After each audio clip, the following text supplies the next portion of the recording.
इस देश का दुर्भाग्य है कि महर्षि मनु की धरती पर मनुस्मृति को जलाने का प्रोग्राम है। पहले भी जलाई गई और अभी भी कुछ देशद्रोही तत्व महर्षि मनु को बदनाम करने के लिए महर्षि मनु की मनुस्मृति को जलाने का प्रयास कर रहे हैं। बल्कि आर्य समाज बार बार इस बात पर बोलता है कि महर्षि मनु ने कुछ भी गलत नहीं लिखा, लोगों ने गलत लिख करके मनुस्मृति में मिला दिया और महर्षि मनु की बदनामी कर दी। उसका उत्तर भी आर्य समाज के विद्वानों ने दिया है। हमारी विशुद्ध मनुस्मृति है, उसमें हमारे विद्वानों ने जो प्रक्षेप है मनुस्मृति में उसको निकाल दिया पूरी तरह से, और हमारे विद्वान मंचों पर जाकर के लोगों को बताते हैं कि ये ऐसा नहीं है, मनु ने कुछ गलत नहीं बोला, मनु के नाम से लोगों ने कुछ गलत बातें कही, लेकिन फिर भी मनु को लोग बदनाम जो कर रहे हैं वो कहते हैं कि मनु ने ऐसा लिखा, मनु ने वैसा लिखा। ठीक है, मनु ने लिख दिया, लिखा नहीं अभ्युपगम सिद्धांत से आप मान लीजिए, लेकिन मनु ने ये तो नहीं लिखा कि धरती पर उन लोगों को रहने का कोई अधिकार ही नहीं है जो मनु को जलाने की बात कर रहे हैं। मनु ने ये तो नहीं लिखा कि उनकी संपत्ति को कब्जा लो, उनकी बहनी बेटियों के साथ में रेप करो, उनको धरती पर रहने का अधिकार नहीं है, उनकी गर्दन काट दो, ऐसा तो मनु ने नहीं लिखा। लेकिन एक धरती पर ऐसा भी पुस्तक है, एक ऐसा भी ग्रंथ है जिसमें स्पष्ट लिखा हुआ है कि धरती पर कोई भी गैर नहीं रहना चाहिए। अगर वो है धरती पर जिंदा है कोई काफिर, तो तुम्हारे जीवन को धिक्कार, तुम्हारा जीवन हराम है। क्या करो? उनको कन्वर्ट करो।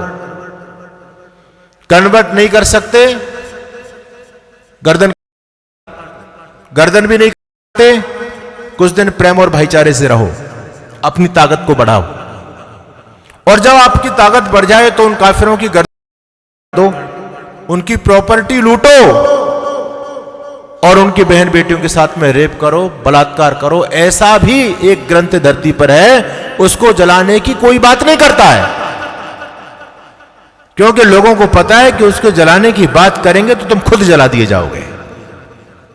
लेकिन दुर्भाग्य तो हम लोगों का है, मनु को मानने वाले लोगों का है। कोई मनुस्मृति को जला ले, चाहे कोई मनु की मूर्तियों को तोड़ दे, चाहे कोई मनु को गाली दे, कोई कुछ भी करे, कोई बोलने वाला ही नहीं है। एक समाज केवल आर्य समाज जो विधर्मियों के प्रश्नों का उत्तर देता है। इसलिए बंधुओं, वेदना को समझने का प्रयास करें। एक बहुत बड़ा षड्यंत्र धरती पर इस समय चल रहा है।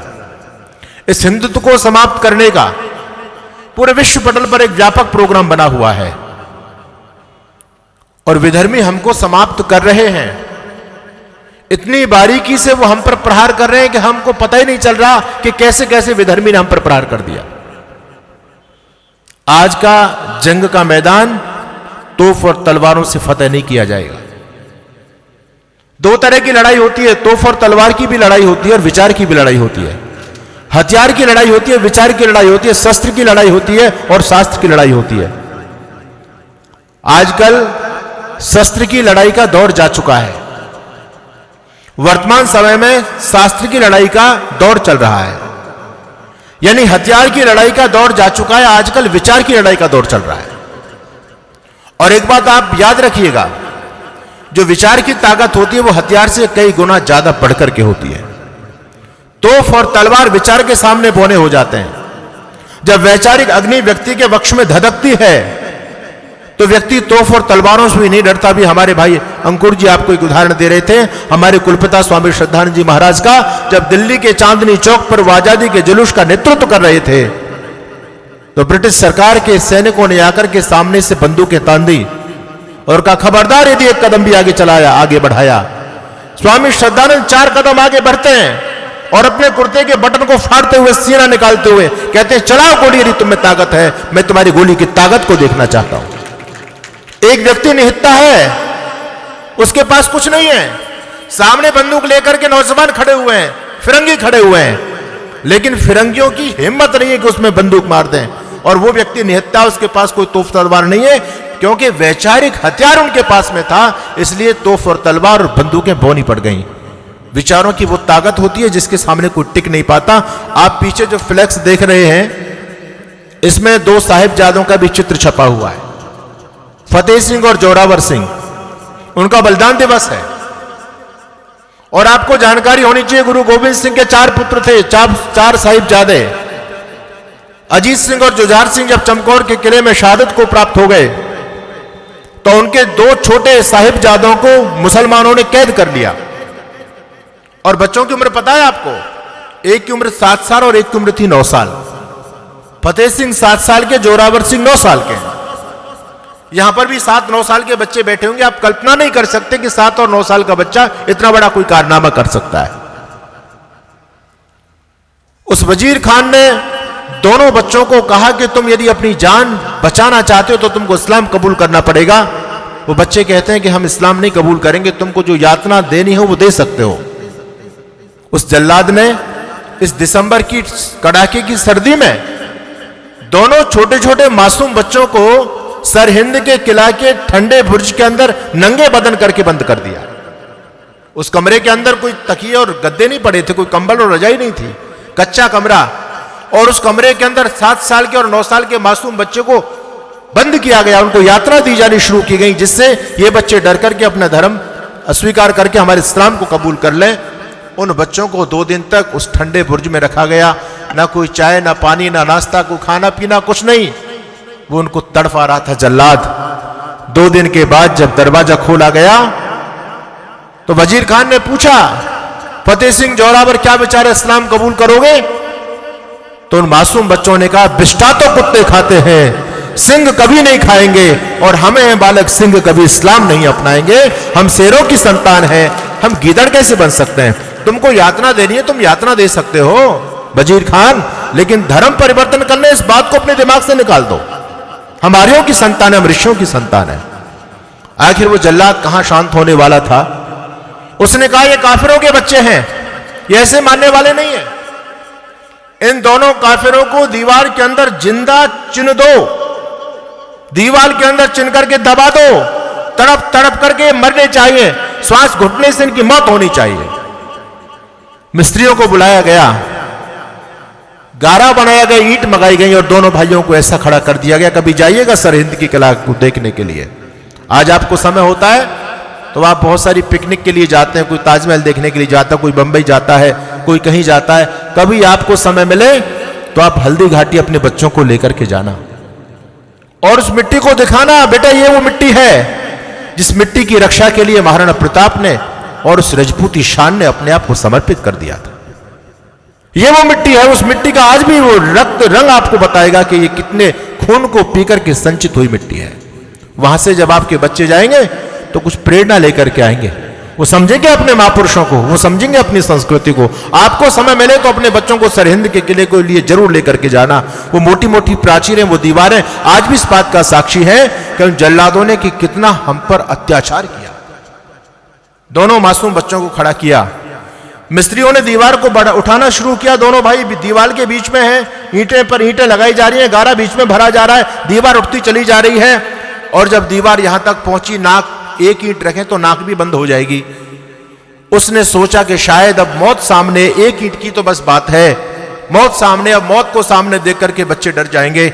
मिस्त्रियों को वजीर खान ने रोका, रोको एक बार इनकी और इनसे पूछ लेते हैं। पूछा, जोरावर, फतेह सिंह, क्या विचार है, ईंट को आगे रखवाऊं या अभी तुम इस्लाम कबूल करोगे?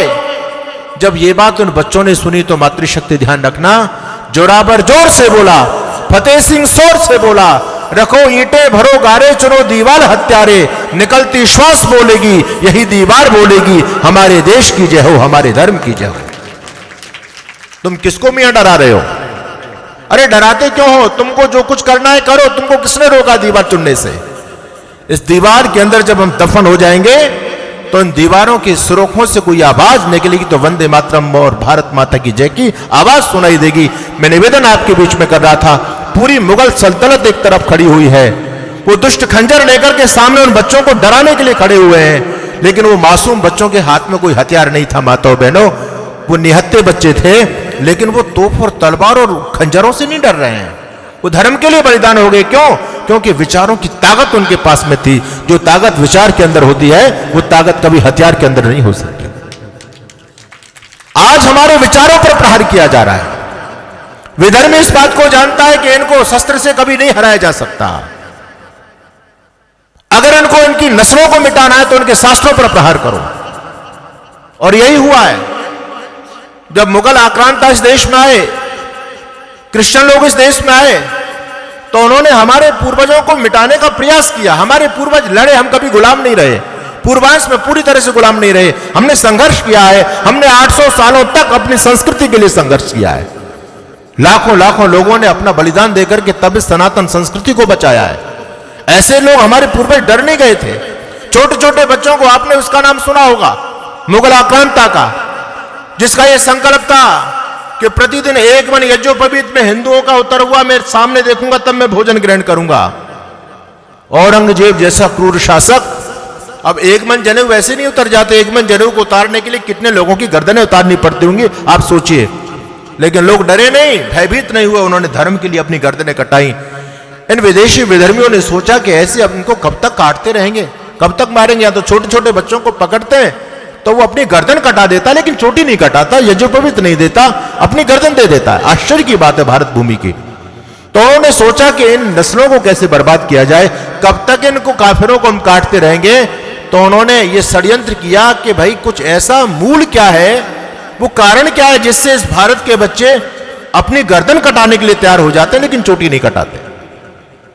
उन्होंने स्टडी की, चिंतन किया, तो पता चला ये भारत के बच्चे अपनी संस्कृति से जुड़े हुए हैं, ये अपने जड़ों से जुड़े हुए हैं, अपने महापुरुषों से जुड़े हुए हैं। तो उन लोगों ने कहा कि इनका जो गर्व करने के जो इनके पात्र हैं, जो इनके स्थान है, इनके महापुरुष, इनकी संस्कृति, इनका इतिहास, उन पर ही हमला बोला जाए, उनको ही खत्म किया जाए। हमारे जितने भी ऐतिहासिक ग्रंथ थे, जितने भी हमारे धार्मिक ग्रंथ थे, इन आक्रांताओं ने उन पर हमला बोल दिया और बहुत बड़े पैमाने पर मिलावट की गई। महर्षि दयानंद को पढ़िए, ऋषि दयानंद लिखते हैं कि जब महाभारत की रचना की महर्षि वेदव्यास और उनके शिष्यों ने मिलकर के, तो महाभारत के अंदर 10,000 श्लोक भी नहीं थे, 10,000 से भी कम थे। आज का महाभारत आपको पता है कितना बड़ा है? कितना बड़ा है? 1 लाख से ऊपर श्लोक है आज के महाभारत में। अभी तो मनुस्मृति का नंबर आया है, महाभारत का भी नंबर आने वाला है, क्योंकि महाभारत में क्या मिलावट नहीं है। आज जो दलित का नारा देकर के मनु दलित के विरोधी थे, कल को वो महाभारत को भी फूकेंगे और कहेंगे कि इसके अंदर भी एकलव्य का अंगूठा काटा गया, वो भी हमारा दलित था, वो भी शूद्र था, और सबर लोगों ने हमारा विरोध किया है, हमेशा से हमको दबाया है। तो कितना बड़ा षड्यंत्र चल रहा है। जो महाभारत केवल 10,000 श्लोक का था, आज बढ़ते बढ़ते बढ़ते बढ़ते महर्षि वेदव्यास के नाम से पाखंडी लोगों ने, धूर्त लोगों ने, विधर्मी लोगों ने और नई नई रचना करके हमारी संस्कृति के विरुद्ध, वेद के विरुद्ध उस महाभारत के अंदर लोग बढ़ाते चले गए। और अभी तो महाभारत का भी नंबर आने वाला है। उसी महाभारत में कई प्रकार की विसंगतियां हैं। उस महाभारत के अंदर कई प्रकार की अनर्गल और गलत बातें लिखी हुई हैं। कब आगे कुछ लिख दिया, पीछे कुछ लिख दिया गया है। एक तरफ भगवान कृष्ण ने एक ही पुत्र बताया, एक तरफ 3 पुत्र भी बता दिए गए। आदि आदि बहुत सारी विसंगतियां, और इतिहास को तो जब आप पढ़ेंगे तो उसमें बहुत कुछ गड़बड़ कर दिया गया है महाभारत के अंदर। यही स्थिति रामायण की है। रामायण का पूरा उत्तरकांड पूरी तरह से प्रक्षिप्त। ये तो सबसे पहले हिम्मत महर्षि दयानंद जी महाराज ने की। ऋषि दयानंद ने बताया कि तुम्हारे धर्म शास्त्रों के नाम पर जो कुछ भी तुमको सुनाया जा रहा है, जो कुछ भी तुमको पढ़ाया जा रहा है, सबको सर्वांश में सत्य मत समझ लेना। इनमें बहुत बड़े पैमाने पर मिलावट की गई। सबसे पहले उस दौर में उस ऋषि ने कहने की हिम्मत की थी। बंधुओं, आज तो राम भद्राचार्य जैसे लोग भी बोल रहे हैं, आज तो पौराणिक धर्मगुरु भी बोल रहे हैं कि रामायण का उत्तरकांड प्रक्षिप्त है, रामायण के अंदर मिलावट है, महाभारत के अंदर मिलावट है। सब लोग इस बात को बोल रहे हैं। और अभी भाई जो अंकुर जी जो बात कह रहे थे, मनुस्मृति के लोग अब स्वीकार करने लग गए हैं। मैं एक डिबेट को सुन रहा था, आरएसएस के विचारक उसमें बैठे थे और वो इस बात को कह रहे थे कि मनुस्मृति में बहुत प्रक्षेप है, महर्षि मनु ने कुछ गलत नहीं लिखा। हमने सबसे पहले इस बात को कहा था। ऋषि दयानंद इस संकट को समझ गए थे कि मिलावट क्यों की जा रही है, इस मिलावट का आने वाले समय में कितना भयंकर परिणाम होगा, ऋषि ने अपनी दृष्टि से सोच लिया था। इसलिए ऋषि ने उस समय की जो कुरीतियां थी उनका खंडन शुरू किया। लेकिन हमारे भाई बंधुओं ने इस पर कभी चिंतन नहीं किया। वो समाज को गाली देते रहे, महर्षि दयानंद का विरोध करते रहे कि दयानंद है, आर्य समाज है, ये सबका विरोध करता है, इनकी आदत है विरोध करने की। यदि उस दौर में ऋषि दयानंद का इन शंकराचार्यों ने, इन पाखंडी लोगों ने साथ दिया होता तो बंधु आज मनुस्मृति को फूकने की योजना नहीं बनती। आज इस मनु की धरती पर महर्षि मनु का विरोध नहीं होता। यह काम आर्य समाज और महर्षि दयानंद सरस्वती ने किया था। रामायण को ले लो, महाभारत को ले लो, मनुस्मृति को ले लो, और पुराणों ने तो पूरा बंटाढार कर दिया इस हिंदू समाज का। पूरा पुराण जो हम लोगों ने अपना धर्म ग्रंथ आज माने हुए हैं, वास्तव में देखिए आज का विचारों की जंग के दौर चल रहा है। आपके पास में मोबाइल है और मोबाइल में हम बहुत सारी चीजें देखते हैं। कभी इसमें जाकिर नायक को सुनिए, कभी मौलाना जर्जिस अंसारी को सुनिए, कभी किसी पादरी को सुनकर के देखो कि तुम्हारे महापुरुषों की चुटकियों में उड़ा रहे हैं, वो मजाक कर रहे हैं, बोले ये हिंदू धर्म है कोई। और उनकी डिबेट को सुनकर के कितने हजारों की संख्या में, लाखों की संख्या में हमारी बहन बेटियां अपने धर्म को छोड़ करके जा रही हैं। आप लोगों ने केरला स्टोरी देखी होगी, नहीं देखी हो तो देख लेना, आपकी आंखें फटी रह जाएंगी। 32,000 हमारी बहनें विधर्मियों के हाथों तक पहुंच गई, विधर्मियों के घरों तक पहुंच गई। 32,000 कोई छोटी मोटी संख्या नहीं है। और क्यों गई वो डर करके नहीं गई, वो सारे के सारे लव जिहाद का शिकार बनकर के नहीं गए, उनका किसी अब्दुल्ला से प्रेम नहीं हुआ था। कारण क्या था फिर भी? कारण एक था कि जो वैचारिक जंग चल रही थी, उस वैचारिक जंग में वो विधर्मियों के सामने टिक नहीं पाई। रोज जब कोई विधर्मी, कोई आशिफा करके, कोई अब्दुल आकर के उनके सामने हमारी संस्कृति का, हमारे महापुरुषों का जब अपमान करता है, तो कब तक कौन सहेगा? अपने धर्म की प्रशंसा करता है, हमारे धर्म की बुराई बताता है हमारे बच्चों के सामने, तो हमारे बच्चों ने तो हमारे महापुरुषों को कुछ जाना नहीं है, कुछ समझा नहीं। और जो कुछ भी जानते हैं तो हमारे समाज में क्या बताया जा रहा है महापुरुषों को? दुनिया की सबसे बेवकूफ जाति है हिंदू जाति, और इसलिए बेवकूफ है जो खुद अपने महापुरुषों को कलंकित करके, बदनाम करके खुश होती है, नाचती है, तालियां बजाती है। भगवान कृष्ण ने गीता में कहा, यदा यदि धर्मस्य ग्लानिर्भवति भारत अभ्युत्थानम् अधर्मस्य तदात्मानं सृजाम्यहम्। मैं धरती पर धर्म की स्थापना के लिए आया हूं। यह वचन किसका है? योगेश्वर श्री कृष्ण का है। लेकिन उनके भक्त क्या कह रहे हैं? नहीं, मनिहारी का वेश बनाया और श्याम चूड़ी बेचने आया। वो तो चूड़ी बेचने के लिए आए थे। जो जाति अपने महापुरुषों से, अपने भगवानों से चूड़ियां बिकवाएगी, वो जाति कभी बचेगी? सोचने की आवश्यकता है। हमने कृष्ण को चोर बताया, लंपट बताया, चोर जार शिखामणि बताया। देखो कितनी दुर्गति हमने अपने महापुरुषों की कर दी।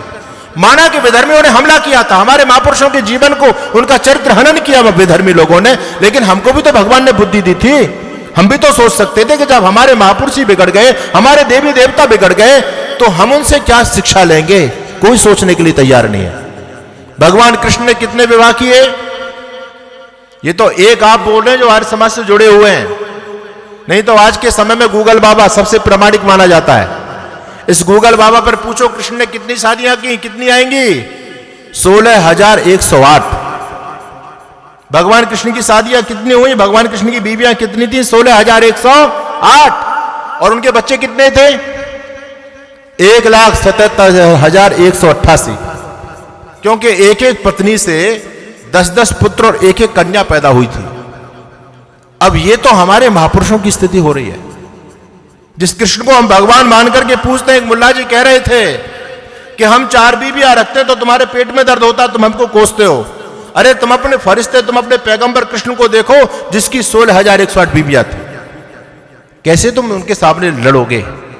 विवाह के समय मां भगवती सीता की उम्र कितनी थी? जब सीता जी का विवाह हुआ योगेश्वर भगवान श्री मर्यादा पुरुषोत्तम श्री राम से, तो मां भगवती सीता की उम्र कितनी थी आपको पता है? 6 साल की। 6 साल की थी सीता जी। और आपके पास में मोबाइल है, जो आपके सनातन धर्म के बड़े से बड़े धर्मगुरु हो, चाहे वो राम भद्राचार्य हो, चाहे अनिरुद्धाचार्य हो, चाहे देवकी नंदन हो, चाहे वो आपकी साध्वी ऋतंभरा देवी हो, किसी को भी सुन लो, सब एक ही स्वर में कह रहे हैं कि विवाह के समय सीता जी की आयु 6 साल की थी। और यहां तो जब आजकल कथाओं का दौर चल रहा है ना, जब कथा होती है तो कथा होती है, जब राम की कथा होती है, जब सीता स्वयंवर होता है, तो उस समय जब मां भगवती सीता भगवान राम के गले में वरमाला डालती हैं, तो राम तो बड़े, वो तो 6 साल की बच्ची है, तो इतने बड़े आदमी के गले में 6 साल की बच्ची कैसे माला डाल सकती है? तो ये बेवकूफ हिंदू जाति वहां एक गीत बजाती है और गाते हैं लोग, झुक जाइयो तनिक रघुवीर लली मेरी छोटी सी। सीता जी की मां राम से कह रही है कि रघुवीर झुक जाओ, मेरी लली छोटी सी है। ये तुम्हारे महापुरुषों की स्थिति है। अभी कुछ समय जब नुपुर शर्मा ने एक बात बोल दी थी, 58 देशों में फतवा जारी हो गया कि हमारे मोहम्मद और आयशा के बारे में ये कैसे बोल सकती है। और उन लोगों ने एक बात भी कही थी कि जिनके खुद के घर शीशे के होते हैं वो दूसरों के घरों पर पत्थर नहीं उछाला करते। अरे तुम हमारे आयशा और मोहम्मद की बात करते हो, तुम अपने राम और सीता को देख लो। जब सीता की विवाह हुआ था राम के साथ में, तो सीता भी तो 6 साल की थी। तुमको आयशा में क्या दिक्कत हो रही है? तुम सीता को क्यों नहीं देखते? कैसे जवाब दोगे आप? एक तरफ आर्य समाज है जो आज की सांधे में विधर्मियों से लड़ रहा है। इसलिए रामधारी सिंह दिनकर इस बात को कहते थे कि स्वामी दयानंद से पहले ये हिंदू फुसफुसिया था। फुसफुसिया का मतलब जिसके शरीर में रीढ़ की हड्डी नहीं है और जिसका मेरुदंड काम ना करे वो कभी खड़ा हो सकता है वो इंसान? बस वही स्थिति हमारे सनातन धर्म की और हमारी थी। विधर्मी हमारे धर्म को लेकर के, संस्कृति को लेकर के, महापुरुषों के चरित्र को लेकर के जब कुठाराघात करते थे, प्रश्न करते थे, हमारे पास में उनके उत्तर नहीं होते थे उनके प्रश्नों के, हम उनके सामने गर्दन नीचे झुका लिया करते थे शर्म से, और विधर्मी सीना तान करके खड़ा रहता था हमारे सामने। बंधुओं, ऋषि दयानंद का वो करिश्मा है कि आज हम न केवल विधर्मियों के प्रश्नों का जवाब दे रहे हैं, बल्कि विधर्मी मैदान छोड़ करके भागते हैं। आर्य समाज का नाम सुनते ही नकारा धर्म का बसता है, आए जिसका जी चाहे, सदाकत वेद अग्रस आजमाए जिसका जी चाहे।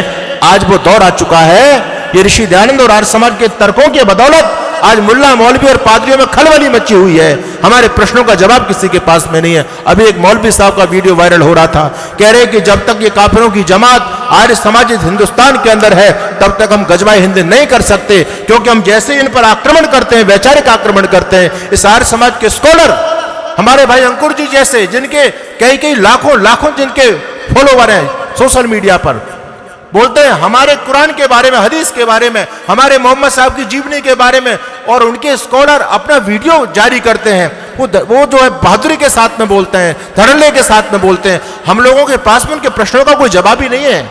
हम कैसे इस्लाम जो गजबाए हिंद भारत को कर पाएंगे? तो वो विचारधारा आर्य समाज की है जो आज आपको बचा सकती है, बाकी और कोई आपको बचाने वाला नहीं है। इस बात को ध्यान रखना। आप इस वैचारिक जंग को यदि आप जीतना चाहते हो तो आपकी वैचारिक धरातल बहुत मजबूत होना चाहिए। अगर आपका विचार मजबूत नहीं है तो आप कैसे लोगों से टकरा पाओगे? 100 से अधिक देशों में देखा जाने वाला, सर्वाधिक लोकप्रिय और सबसे अधिक फॉलोअर्स के साथ पूरी दुनिया में आर्य समाज के विचारों का प्रचार करने वाला एकमात्र चैनल वैदिक प्रचार।